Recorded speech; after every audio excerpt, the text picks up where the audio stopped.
কহ কৃষ্ণ কর কৃষ্ণ শিব।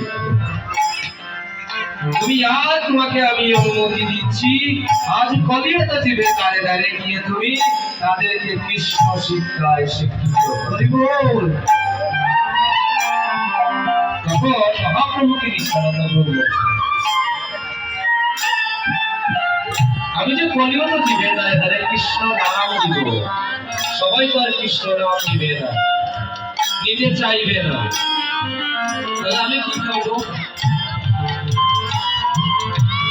এই যে হরি নাম অযাচিত হরি নাম মহাপ্রভু কলিয়ত জীবকে দিয়েছে। অধিবাসের দিন আমি বলেছিলাম অমূল্য রতন তব প্রেমদন অযাচকে দিব যাচ্ছি। আজ তো সেই সময় এসেছে, অযাচকে আমি আজ নাম দিলাম, আর সেই নাম বিলানোর কথা করবে তোমাকে আজ প্রথমে কলিয়ত জীবের দ্বারে দ্বারে যেতে হবে। তুমি যদি কলিয়ত জীবের দ্বারে দ্বারে না যাও, তারা কৃষ্ণ শিক্ষায় শিক্ষিত হবে। কারণ তুমি হচ্ছে দয়াল নিতাই। এই নিতাই কে ছিলেন? এই যে কলিযুগে যে আসলেন নিতাই, নিতাই কে? বলিলা কি ছিলেন?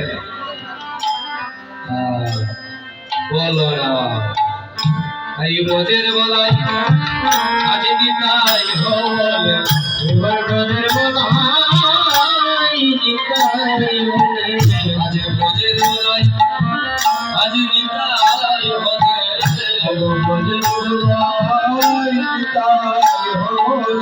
আমার কানাই গৌর হয়েছে বলে সেই ব্রজের বলাই আজ নিতাই হলে, আমার কানাই গৌর হয়েছে বলে ব্রজের বলাই নিতাই হল, আমার কানাই গৌর হয়েছে বলে ব্রজের বলাই নিতাই হল, আমার কানাই